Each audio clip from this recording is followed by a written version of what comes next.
Sejak kecil aku sering mendengar cerita tentang Gunung Agung, gunung tertinggi, dan paling sakral di Bali. Orang tuaku selalu bilang, itu bukan sekadar gunung, tapi tempat bersemayamnya para dewa. Karena itu, tidak semua jalur boleh dilewati, dan tidak semua pendaki bisa kembali dengan selamat kalau tidak menghormati tempat itu. Namun entah kenapa, malam itu, aku nekat. Aku sudah lama ingin menaklukkan rasa takutku sendiri. Setelah sekian lama hanya mendengar kisah mistisnya, aku memutuskan, aku harus melihat puncaknya sendiri.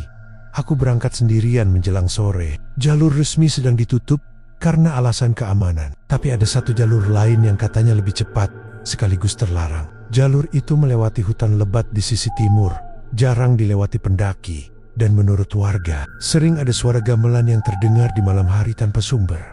Awalnya semua terasa biasa saja. Udara lembab, aroma tanah basah, dan kabut mulai turun perlahan dari sela pepohonan. Tapi semakin jauh aku melangkah, suasana jadi ganjil. Tidak ada suara burung, jangkrik pun seolah berhenti bernyanyi. Yang tersisa hanya suara langkah kakiku menapak di tanah yang lembek dan licin. Aku sempat menengok ke belakang. Jalur yang tadi kulalui terasa berbeda, seolah pepohonannya bergeser. Aku meneguk air minum, mencoba menenangkan diri. Tapi beberapa langkah kemudian, hidungku mencium aroma yang tidak asing. Dupa. Awalnya samar, lalu semakin kuat. Padahal aku sendirian di hutan, jauh dari pura atau tempat sembahyang manapun. Aku berhenti, mencoba mencari arah sumbernya, tapi tak terlihat apapun.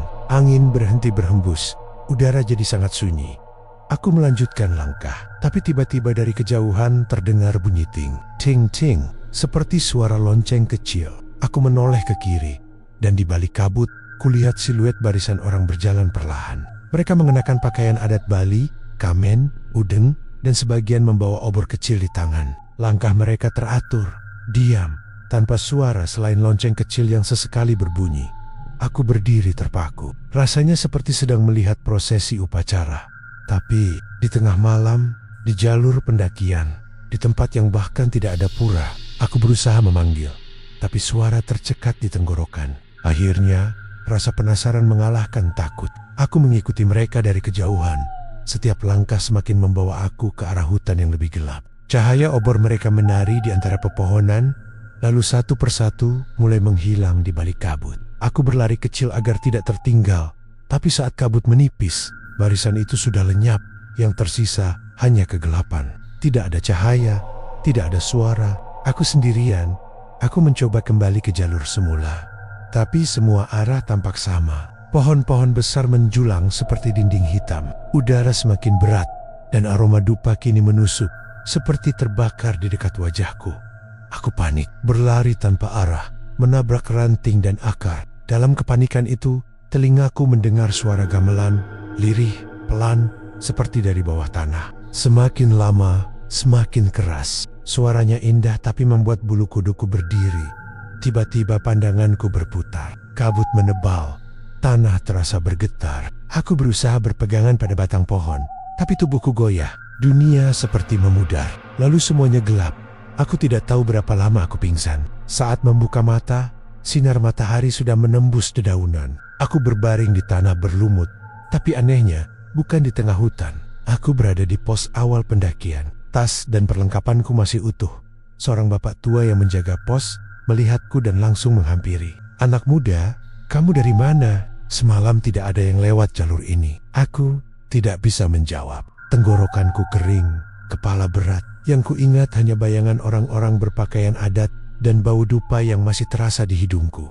Beberapa hari kemudian, saat aku sudah pulih, warga di bawah gunung berkata pelan.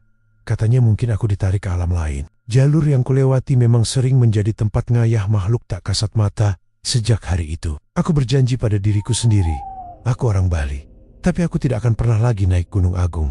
Setelah kejadian itu, selama beberapa minggu aku terus merasa ada yang aneh dengan diriku. Tubuhku memang sehat, tapi setiap malam aku selalu terbangun pada jam yang sama, sekitar pukul 2 dini hari. Saat itu, aroma dupa yang dulu kuhirup di gunung tiba-tiba muncul di kamarku. Samar, tapi cukup kuat untuk membuatku yakin bahwa itu bukan mimpi. Awalnya aku mengira itu hanya sugesti, tapi semakin sering, semakin nyata. Kadang aku melihat bayangan seseorang berjalan melewati halaman rumah. Padahal semua orang sudah tidur. Suara langkahnya ringan, teratur, dan seperti sedang berjalan di tanah berpasir. Aku pernah mencoba keluar untuk memastikan. Tapi begitu membuka pintu, aroma dupa itu langsung menyeruak dan suhu udara mendadak dingin sekali, seperti di puncak gunung. Beberapa hari kemudian, aku memutuskan untuk kembali ke desa tempat jalur pendakian itu berada. Aku ingin mencari penjelasan. Di pos awal, aku bertemu kembali dengan bapak tua yang menolongku waktu itu. Begitu melihatku, dia hanya menghela napas panjang. "Sudah kuduga kamu akan kembali," katanya pelan. Biasanya orang yang ditarik ke alam sana tidak langsung lepas begitu saja. Aku bingung. "Maksudnya, Pak, saya sudah di rumah. Saya baik-baik saja." Dia menatapku tajam. "Tubuhmu mungkin di sini, tapi bisa jadi jiwamu belum sepenuhnya kembali." Kata-kata itu membuat dadaku dingin. Aku berusaha tertawa untuk menepis ketakutan. Tapi dalam hati aku tahu, ada sesuatu yang memang tidak beres. Sejak malam di Gunung Agung itu, bapak tua itu lalu mengajakku ke sebuah bel kecil di samping pura. Di sana ada seorang mangku, seorang pemangku adat yang dikenal bisa melihat hal-hal gaib. Saat aku duduk di depannya, ia menatap lama wajahku tanpa bicara. Lalu, perlahan, ia menutup mata dan mulai melantunkan doa dalam bahasa Bali kuno. Beberapa menit kemudian, ia berhenti, menatapku lagi, dan berkata dengan suara rendah, "Waktu kamu di gunung, kamu melewati jalur upacara para leluhur. Mereka sedang melakukan perjalanan ke puncak. Bukan manusia yang kamu lihat malam itu." Suara jantungku berdetak keras di telinga. "Mereka tertarik padamu karena kamu memanggil dengan pikiranmu." Lanjutnya, "Rasa penasaranmu membuatmu ikut ke dunia mereka. Tapi karena kamu bukan bagian dari sana, alam ini menolak keberadaanmu. Itu sebabnya kamu ditemukan kembali di pos." Aku tidak tahu harus bicara apa. Semua logika yang selama ini kugunakan seolah tidak berguna. Tapi di sisi lain, hatiku seperti mengakui kebenaran kata-kata Nia. Mangku itu menyiapkan dupa, bunga, dan air suci. Ia menyuruhku menunduk dan memejamkan mata. Saat doa dimulai, aroma dupa kembali tercium. Kali ini sangat pekat. Udara di sekitar kami menjadi dingin, dan aku bisa merasakan seperti ada sesuatu yang berputar di sekeliling tubuhku. Tiba-tiba, aku mendengar bisikan, suara lirih, seperti banyak orang berbicara bersamaan dalam bahasa yang tak kupahami. Semakin lama semakin keras, sampai dadaku terasa sesak. Aku ingin membuka mata, tapi tangan mangku menahanku. "Jangan, mereka sedang lewat," katanya cepat. Beberapa detik kemudian, semua suara lenyap. Hanya tersisa angin pelan yang berhembus. Aku membuka mata, tubuhku berkeringat dingin, dan di lantai di depanku ada abu dupa yang membentuk pola, menyerupai jejak kaki kecil mengarah keluar dari bale. Mangku itu menatap abu itu lama, lalu berkata pelan, "Mereka belum sepenuhnya pergi, tapi setidaknya sekarang mereka tahu kamu bukan musuh." Aku terdiam, tidak tahu harus merasa lega atau takut. Malamnya, aku menginap di rumah warga dekat pura. Saat semua orang tidur, aku kembali terbangun karena suara lonceng kecil yang sama seperti di gunung. Aku membuka mata, dan di jendela kulihat siluet seseorang berdiri. Pakaian adat putih, dengan udeng di kepala, tapi wajahnya hitam seperti bayangan. Ia menatapku lama, lalu perlahan menghilang dalam kabut yang entah dari mana datangnya. Aku memejamkan mata, pura-pura tidak melihat, dan berdoa dalam hati agar pagi cepat datang. Sejak malam itu, aku sadar, mungkin aku memang sudah kembali dari Gunung Agung, tapi sebagian dari diriku masih tertinggal di sana. Sudah seminggu sejak aku kembali dari desa itu, tapi suasana aneh belum juga hilang. Malam-malamku masih diganggu aroma dupa dan suara langkah halus di sekitar rumah. Kadang aku mendengar suara gamelan dari kejauhan, samar, seperti datang dari balik kabut yang tidak ada wujudnya. Aku mencoba mengabaikannya, menyalakan musik sebelum tidur, menaruh canang di depan rumah, bahkan memercikan air suci yang diberikan oleh mangku. Tapi semua itu hanya menenangkan sesaat. Setelah tengah malam, udara selalu berubah dingin dan berat, seakan ada sesuatu yang memperhatikan dari sudut gelap kamar. Suatu malam, aku bermimpi. Aku berdiri di lereng Gunung Agung. Kabut tebal menyelimuti sekitarku, tapi di tengah kabut itu ada jalan setapak menyala samar seperti bara. Di ujung jalan, kulihat barisan orang berpakaian adat lagi, sama seperti malam itu di gunung.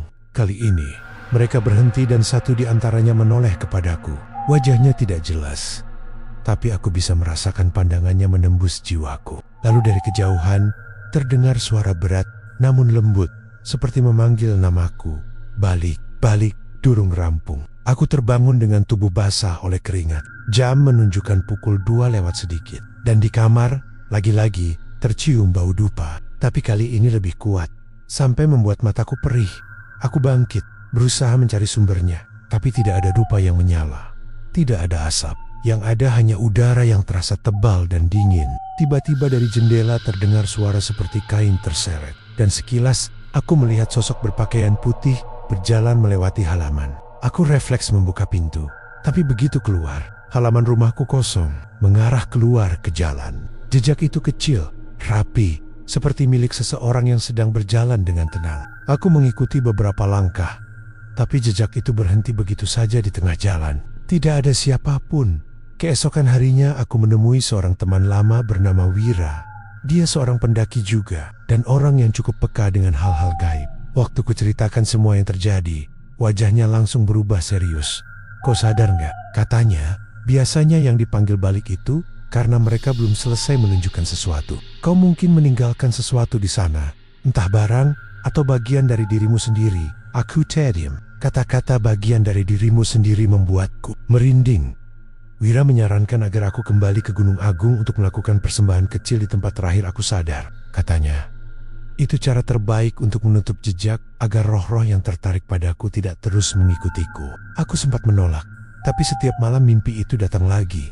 Suara yang sama, panggilan yang sama, dan wajah tanpa mata yang menatapku dari kabut. Akhirnya aku menyerah. Aku dan Wira berangkat ke Gunung Agung pada pagi buta. Kali ini lewat jalur resmi. Tapi begitu mendekati kawasan tempat aku dulu tersesat, tubuhku terasa berat. Angin yang tadinya sejuk mendadak panas, dan hidungku kembali mencium bau dupa, seolah dari jarak dekat. "Sudah dekat," kata Wira pelan. "Mereka tahu kamu datang." Kami berhenti di sebuah titik di antara pepohonan besar. Di sana, tanah terasa lebih lembut, seperti pernah digali. Aku tidak ingat tempat ini, tapi entah kenapa rasanya sangat familiar. Wira menaruh bunga dan menyalakan dupa. Sementara aku menutup mata, tiba-tiba angin berhenti. Daun-daun yang tadi bergoyang membeku, dan dari balik kabut terdengar suara langkah-langkah perlahan. Aku membuka mata sedikit di antara kabut putih. Kulihat bayangan orang-orang berpakaian adat berdiri diam di sekeliling kami. Mereka tidak bergerak, tapi pandangan mereka seolah menembus. Wira yang duduk di sampingku gemetar, namun terus berdoa dengan mata terpejam. Salah satu dari sosok itu melangkah maju. Tangannya terangkat, menunjuk ke arah semak di belakangku. Aku menoleh, dan di sana, separuh tertimbun tanah dan dedaunan, ada kain putih panjang. Aku mendekat, menggali sedikit, dan ternyata itu adalah udeng ikat kepala adat yang pernah kupakai di hari aku pertama mendaki. Aku bahkan tidak sadar kehilangannya waktu itu. Begitu aku mengambil udeng itu, angin kembali berhembus, kabut menipis, dan perlahan sosok-sosok itu mulai menghilang satu persatu. Aku menatap Wira, ia tampak pucat tapi tersenyum lega. "Sudah, mereka cuma mau kau menutup lingkaran yang terbuka," katanya. Kami segera turun sebelum gelap, tapi di tengah perjalanan, aku menoleh sekali lagi ke arah puncak. Sekilas, aku melihat siluet seseorang berdiri di batu besar, berpakaian putih, memegang obor, menatap ke arah kami. Aku tahu mereka tidak marah. Mereka hanya memastikan aku benar-benar pulang. Tapi entah kenapa, di dalam hati kecilku, aku merasa suatu hari nanti mereka akan memanggilku lagi. Sejak perjalanan kedua itu, aku mengira semuanya sudah selesai. Wira dan aku kembali dengan selamat. Tak ada kejadian aneh selama perjalanan pulang. Aku bahkan merasa tenang untuk pertama kalinya dalam berminggu-minggu. Tapi ketenangan itu ternyata cuma sementara. Seperti laut yang tenang sebelum badai datang. 3 hari setelah kami turun, aku mulai merasa ada sesuatu yang mengikutiku lagi. Awalnya hanya bayangan di sudut mataku. Seolah ada orang berdiri, tapi begitu aku menoleh, tak ada siapa-siapa. Lalu muncul hal-hal kecil yang sulit dijelaskan dupa yang tiba-tiba menyala sendiri di pelangkiran rumah. Suara lonceng kecil saat fajar, dan cermin kamar yang berembun padahal udara kering. Suatu malam, ketika aku hendak tidur, aku melihat sesuatu di cermin. Bayangan seorang pria tua dengan pakaian putih berdiri di belakangku. Wajahnya tidak jelas, tapi dari matanya aku tahu itu bukan manusia. Aku refleks menoleh ke belakang, kosong. Tapi saat kembali melihat cermin, bayangan itu masih ada, menatapku dengan tatapan yang dalam, dan tersenyum perlahan Sebelum menghilang seperti asap, tubuhku gemetar hebat. Aku langsung mengambil air suci dan memercikan ke seluruh kamar. Tapi malam itu, aku tidak bisa tidur sampai pagi. Keesokan harinya aku menghubungi Wira, menceritakan semuanya dengan nada panik. Tapi anehnya, dia tidak langsung menjawab. Suaranya di telepon berat dan datar. Aku juga mengalaminya, katanya pelan. Dia mengaku sejak dari gunung, setiap malam ada sosok berpakaian adat berdiri di depan rumahnya. Tidak melakukan apa-apa, hanya menatap dari kejauhan. Kami sepakat untuk pergi lagi ke desa bawah Gunung Agung dan menemui Mangku yang dulu menolongku. Tapi ketika kami tiba, kabar buruk menunggu. Mangku itu sudah meninggal 2 hari sebelumnya. Seorang warga bercerita bahwa sebelum meninggal, Mangku itu sempat sakit mendadak. Malam sebelum wafat, dia berkata bahwa pintu sudah terbuka dan belum sempat ditutup. Tidak ada yang tahu apa maksudnya. Tapi kata-kata itu membuat bulu kudukku berdiri. Malam itu, aku dan Wira menginap di rumah warga yang sama seperti dulu. Kami duduk lama di balai bambu depan rumah, membahas apa yang sebaiknya kami lakukan. Saat pembicaraan hampir selesai, tiba-tiba angin bertiup kencang. Dupa yang kami taruh di pojok balai menyala sendiri, padahal tidak ada api di dekatnya. Asapnya naik lurus ke atas, berputar seperti pusaran kecil. Dari pusaran asap itu, samar-samar muncul siluet seseorang. Tubuhnya tinggi, berpakaian putih dengan selempang kuning seperti pemangku. Tapi wajahnya hitam, tanpa bentuk. Wira spontan menjatuhkan botol air suci yang dibawanya. Tapi aku terlalu kaku untuk bergerak. Sosok itu berdiri diam beberapa detik, lalu tangannya terangkat menunjuk ke arah gunung. Saat ia menunjuk, angin berhenti seketika. Suara malam menghilang total. Tidak ada jangkrik, tidak ada daun bergerak. Lalu terdengar suara berat dan bergema, bukan dari mulut, tapi dari udara di sekeliling kami. Puncak belum selesai. Kembali, sebelum malam bulan penuh, asap dupa mendadak membesar dan padam seketika, meninggalkan bau gosong yang tajam. Wira langsung menarik lenganku dan menyuruhku masuk ke rumah. Kami duduk di dalam, masih menggigil.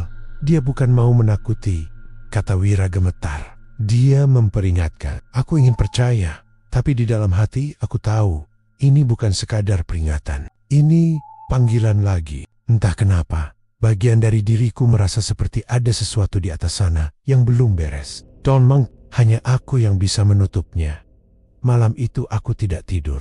Aku duduk di depan jendela, menatap siluet Gunung Agung yang terlihat samar di kejauhan. Langit cerah, tapi di sekitar puncaknya ada kabut tipis berwarna keperakan, seolah menyala di bawah sinar bulan. Dan di antara kabut itu, aku melihat kilatan cahaya oranye kecil, seperti obor yang sedang bergerak naik, perlahan menuju puncak. Aku tahu tidak ada upacara malam itu. Aku tahu tidak ada pendaki yang diizinkan naik setelah gelap. Tapi cahaya itu nyata, dan saat aku memandang lebih lama, aku melihat sosok lain, berpakaian putih, berdiri di bawah cahaya bulan, mengangkat tangannya pelan seolah memanggilku. Aku menutup gorden, jantungku berdetak kencang. Namun jauh di dalam dada, aku tahu, cepat atau lambat, aku harus kembali ke puncak. Karena jika tidak, mungkin mereka yang akan datang menjemputku lebih dulu. Hari-hari berikutnya terasa seperti dihantui bayangan waktu. Setiap malam aroma dupa muncul lagi. Kali ini disertai dengan bunyi gamelan yang semakin jelas. Bukan lagi samar dari kejauhan, tapi seperti datang dari luar rumahku sendiri. Kadang terdengar suara langkah banyak orang lewat di depan pintu. Tapi saat kulihat, jalanan kosong. Hanya daun-daun kering yang berputar di terpa angin malam. Aku tidak bisa makan, tidak bisa tidur. Bayangan wajah tanpa mata dari mimpiku terus muncul, berbisik dalam bahasa yang tidak ku mengerti. Aku mencoba menutup telinga, tapi suaranya malah muncul dari dalam kepala. Dan di malam ketiga setelah peringatan itu, aku terbangun dengan satu kalimat bergema di telingaku. Bulan purnama, malam terakhir. Hari itu juga, aku memutuskan kembali ke Gunung Agung. Aku tahu ini gila, tapi lebih gila lagi jika aku membiarkan semua ini terus menghantui hidupku. Aku menghubungi Wira, dan tanpa banyak bicara, dia setuju ikut. Mungkin karena dia juga merasakan hal yang sama, atau mungkin karena ia sudah lelah bersembunyi dari sesuatu yang tak terlihat. Kami berangkat sore itu, membawa hanya tas kecil, dupa, bunga, dan air suci. Langit mendung, dan puncak Gunung Agung tampak diselimuti awan kelabu. Jalur resmi sudah ditutup karena aktivitas vulkanik ringan, tapi kami tetap nekat melewati jalur samping Jalur yang dulu kucoba sendirian. Semakin tinggi kami mendaki, semakin aneh suasananya. Tidak ada suara hewan sama sekali, dan kabut muncul lebih cepat dari biasanya. Saat senja tiba, cahaya matahari terakhir menyelinap di antara awan, menciptakan warna merah darah di langit barat. Kalau kita lanjut, jangan banyak bicara, kata Wira. Cukup fokus, kita ke tempat kau dulu pingsan. Aku mengangguk. Kami menyalakan dupa di setiap persimpangan jalur sebagai tanda penghormatan. Tapi angin terus bertiup dan memadamkannya. Udara makin dingin, dan tak lama kemudian bulan muncul di langit. Purnama penuh, besar dan terang seperti mata raksasa yang mengawasi dari atas. Begitu bulan naik tinggi, kabut berubah menjadi cahaya keperakan. Dan di tengah kabut itu, bayangan-bayangan mulai muncul. 1, 2, 5, lalu belasan. Mereka berpakaian adat Bali, lengkap dengan udeng dan kamen putih. Tapi wajah mereka tidak jelas, seperti kabut yang membentuk manusia. Mereka berjalan berbaris, membawa obor, sama seperti malam pertama aku tersesat. Bedanya, kali ini mereka berhenti di hadapanku. Wira mulai berdoa pelan, tapi aku justru terpaku. Salah satu dari mereka mendekat, sosok tinggi yang dulu kulihat di balai, pemangku tanpa wajah. Tangan kanannya terangkat, menunjuk ke arah puncak. Naiklah. Puncak menunggu. Suaranya berat dan dalam, bergema di dalam dadaku, bukan di telingaku. Aku ingin mundur, tapi kakiku terasa terkunci. Tanpa sadar aku melangkah maju, menembus kabut, meninggalkan Wira yang berteriak memanggil namaku. Kabut di sekitarku berubah pekat, dan dunia di sekeliling terasa berganti. Aku masih berada di jalur pendakian, tapi tidak ada lagi suara Wira. Tidak ada angin, tidak ada bintang. Hanya bulan yang menggantung di atas kepala, besar dan dingin. Jalur di depanku memantulkan cahaya aneh, seperti permukaan batu yang basah. Dan setiap langkah yang kuambil menggema jauh ke dalam hening. Setelah beberapa saat, aku melihat cahaya di kejauhan, seperti obor yang menyala di atas altar batu. Di sana, berdiri sosok-sosok berpakaian putih berderet, berlutut dalam posisi sembahyang. Di tengah mereka ada tempat dupa yang menyala terang, dan di depan dupa itu ada sesuatu. Aku mendekat. Tubuhku kaku saat melihatnya. Diriku sendiri. Aku melihat sosok yang persis seperti aku duduk bersila. Matanya tertutup, wajahnya tenang, seolah sedang bersemedi. Aku ingin berteriak, tapi suara tak keluar. Dunia di sekitarku mulai berputar. Lalu, sosok aku itu membuka mata, dan tatapannya menembus langsung ke arahku. Sekarang kamu tahu, katanya, dengan suara yang sama persis denganku. Yang kembali ke dunia waktu itu bukan seluruh dirimu. Aku ingin berlari, tapi tanah di bawahku bergetar. Asap dupa dari altar naik membentuk pusaran, dan dari pusaran itu muncul bayangan besar seperti wajah raksasa. Suaranya bergema, kembalikan keseimbangan, tinggalkan yang bukan milikmu. Tubuhku terasa ditarik oleh kekuatan tak terlihat. Pandanganku kabur, kabut berputar cepat. Di sela kabut, aku sempat melihat Wira datang berlari, memanggil-manggil namaku. Lalu semuanya gelap. Ketika aku sadar, matahari sudah naik. Aku berbaring di tanah dekat batu besar, tempat pertama kali aku pingsan dulu. Dupa kami sudah padam, dan di sebelahku ada Wira. Wajahnya penuh debu tapi lega melihatku bangun. Kau jatuh pingsan bro, katanya pelan.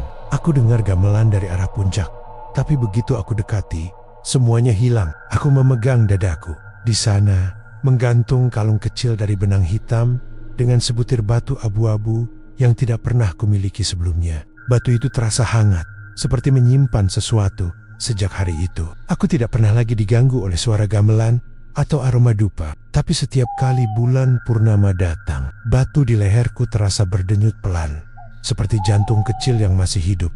Dan di malam-malam itu, kadang aku melihat ke arah Gunung Agung dari jendela rumahku. Di puncaknya, selalu ada cahaya kecil bergerak naik turun, seperti obor yang tidak pernah padam.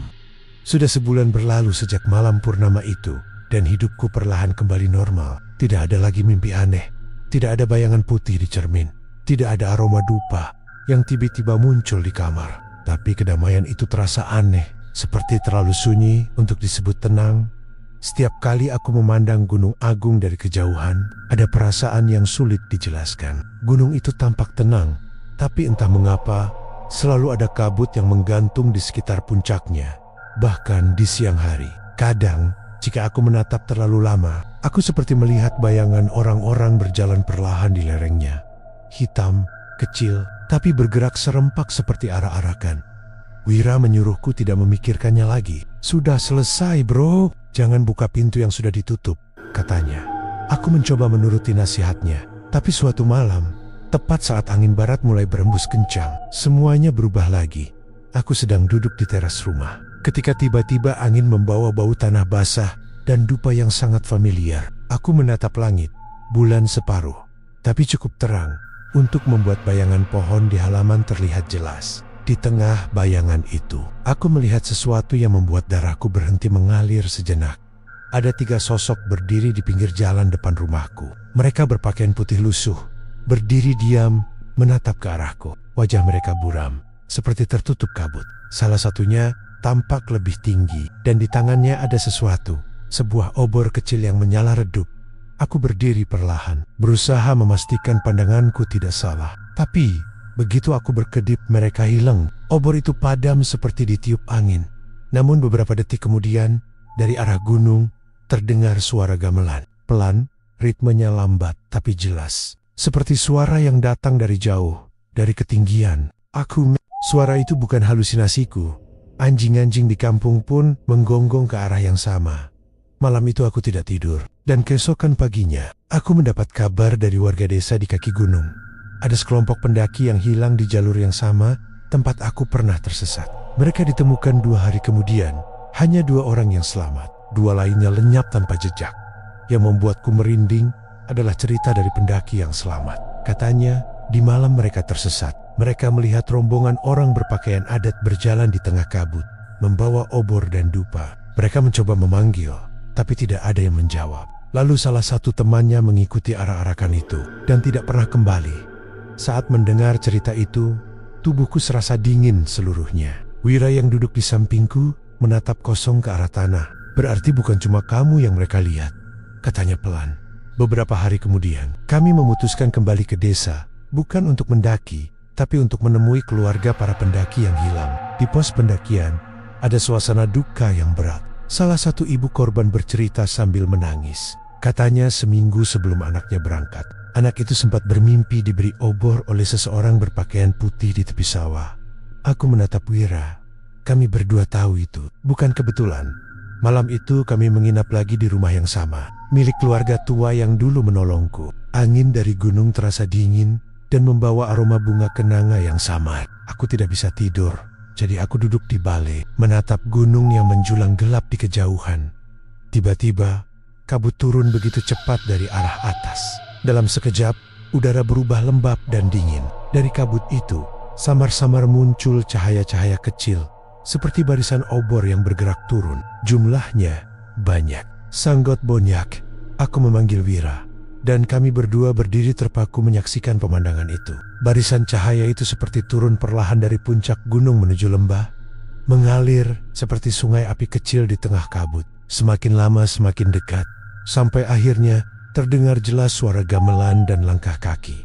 Wira berbisik, "Mereka bukan dari dunia ini." Aku tidak tahu harus berbuat apa. Tapi saat barisan itu berhenti di lereng bawah, aku melihat sesuatu yang membuat dadaku sesak. Salah satu di antara mereka, di barisan paling belakang, menoleh ke arah kami. Dan aku tahu betul siapa itu. Itu adalah salah satu pendaki yang hilang. Tubuhnya pucat, matanya kosong, tapi di tangannya ia membawa obor kecil yang menyala. Ia menatapku seolah ingin mengatakan sesuatu, lalu perlahan berbalik dan berjalan lagi mengikuti barisan itu ke dalam kabut. Wira langsung menarikku masuk ke rumah. Kami menutup pintu dan jendela rapat-rapat, tapi dari luar suara gamelan masih terdengar. Lalu, dengan perlahan, suara itu berhenti, digantikan oleh satu suara lonceng kecil yang berdenting 3 kali. Lalu hening total. Keesokan paginya, kabut hilang seolah tak pernah ada. Tidak ada jejak apapun di lereng gunung. Tapi warga desa semua sepakat. Malam itu, mereka juga mendengar gamelan. Sejak saat itu, orang-orang di desa membuat larangan baru. Tidak boleh mendaki Gunung Agung pada malam bulan apapun, entah purnama atau tilem. Karena katanya, saat kabut turun dan obor mulai menyala di lereng, itu artinya para arwah pendaki sedang melakukan perjalanan menuju puncak. Dan siapapun yang mencoba ikut, tidak akan pernah bisa turun lagi. Aku hanya diam mendengarkan, tapi di dalam hatiku, aku tahu satu hal. Mereka belum berhenti memanggil. Dan setiap kali aku menatap gunung itu di malam hari, aku masih bisa melihat cahaya kecil yang bergerak di lerengnya, seperti obor yang tak pernah padam, seolah menunggu seseorang untuk kembali bergabung bersama mereka. Beberapa minggu berlalu setelah malam, ketika aku dan Wira menyaksikan Arek Karoken obor di lereng gunung. Kami berdua sepakat untuk tidak lagi membicarakannya. Tapi diam-diam, aku tahu Wira pun tidak bisa melupakannya. Tatapannya sering kosong, dan setiap kali mendengar suara gamelan dari radio atau upacara desa, ia langsung terdiam lama, seolah pikirannya melayang entah kemana. Suatu malam, hujan turun deras. Aku sedang menutup jendela kamar ketika ponselku bergetar. Pesan dari Wira. "Bro, aku dengar mereka lagi naik malam ini. Aku harus lihat." Aku langsung meneleponnya, tapi tak diangkat. Hanya terdengar bunyi klik singkat, lalu suara angin yang menderu. Aku merasa tidak enak. Tanpa pikir panjang, aku ambil jaket, senter, dan kunci motor. Hujan masih mengguyur deras ketika aku menembus gelap menuju desa di kaki Gunung Agung. Jalanan sepi, lampu-lampu rumah padam sebagian karena listrik sering mati di musim hujan. Begitu sampai di rumah keluarga tua tempat kami dulu menginap, aku melihat pintu depannya terbuka sedikit. Ada nyala lilin kecil dan bau dupa yang kuat. Baunya sama seperti malam pertama aku mengalami gangguan. "Nak, kamu datang juga." Suara nenek pemilik rumah itu pelan, tapi berat. Wajahnya tampak murung. "Wira, ke atas kan?" tanyaku, cepat. Ia hanya mengangguk. "Dia pergi sore tadi. Katanya mau memastikan sesuatu di jalur lama." Aku langsung berlari keluar. Hujan masih turun, tapi aku nekat berjalan kaki menuju jalur pendakian yang kini ditutup untuk umum. Jalur itu gelap, licin, dan tertutup kabut tebal. Tapi aku tahu arah langkahnya. Aku pernah melewati semua ini. Sekitar 1 jam kemudian, aku tiba di pos bambu, tempat aku dulu tersesat. Di sanalah aku melihatnya. Cahaya Oba, 1, 2, 3, lalu semakin banyak. Mereka logi, rombongan berpakaian putih, berjalan perlahan, menembus kabut. Kali ini lebih dekat. Aku bisa mendengar jelas bunyi klining-klining lonceng kecil di antara mereka, disusul alunan gamelan yang pelan tapi menusuk. Aku mundur beberapa langkah, tapi mataku terpaku ketika melihat seseorang di barisan itu. Wira.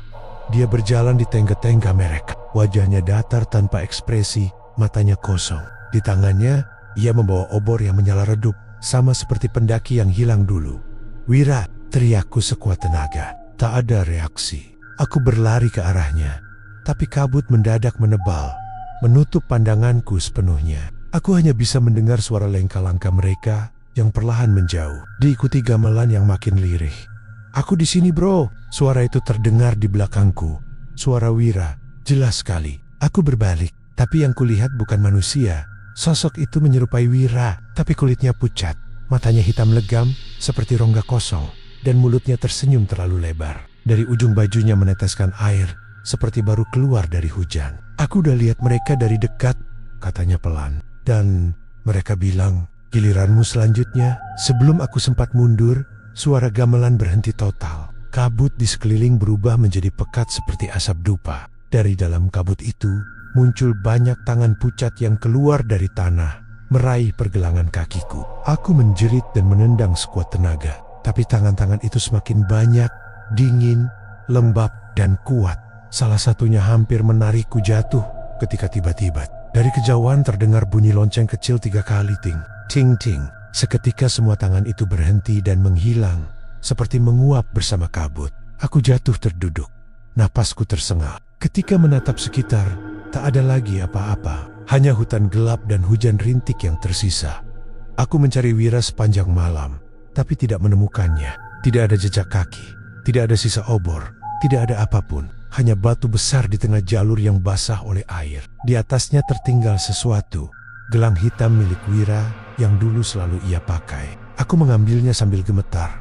Pagi harinya, warga dan tim SAR datang. Aku menceritakan apa yang terjadi, tapi mereka hanya bisa saling pandang. Mereka menemukan bekas pijakan kaki di tanah, tapi jejak itu berhenti tiba-tiba di tepi jurang kecil. Di situ, mereka hanya menemukan bekas dupa terbakar dan abu hitam berbentuk lingkaran. Hari berganti minggu. Pencarian resmi dihentikan. Nama Wira masuk daftar pendaki hilang di Gunung Agung. Tanpa jasad, tanpa tanda, tapi aku tahu dia tidak benar-benar hilang. Karena setiap kali malam tiba dan angin turun dari arah gunung, aku masih mendengar bunyi gamelan yang lirih dari kejauhan. Kadang, di tengah malam, aku melihat cahaya kecil seperti obor di kejauhan, bergerak pelan menuruni lereng. Dan bila aku menatap terlalu lama, aku bisa melihat seseorang di antara mereka menoleh ke arahku. Wajahnya samar, tapi aku tahu siapa dia. Wira. Aku sudah berusaha menutup semuanya. Aku pindah rumah jauh dari desa. Tapi semalam, untuk pertama kalinya sejak lama, aku bermimpi lagi. Aku berdiri di puncak gunung. Kabut menutup segalanya. Di hadapanku, ada puluhan sosok berpakaian putih membawa obor. Salah satu di antaranya melangkah maju dan memberiku sesuatu, sebuah obor kecil yang menyala pelan. Dan dari belakang mereka, aku mendengar bisikan serentak, lirih, namun jelas. Sekarang giliranmu. Aku terbangun dengan keringat dingin. Tapi, yang membuatku benar-benar membeku adalah bau dupa yang memenuhi kamar. Bau yang sama seperti dulu. Ketika semuanya dimulai, dan di meja dekat tempat tidurku, tepat di atas gelang hitam milik Wira, kini tergeletak obor kecil yang sudah padam. Hujan turun di luar jendela. Dari kejauhan, samar-samar, suara gamelan kembali terdengar. Pelan, menjemput. Dan kali ini, aku tahu, mereka sudah sangat dekat.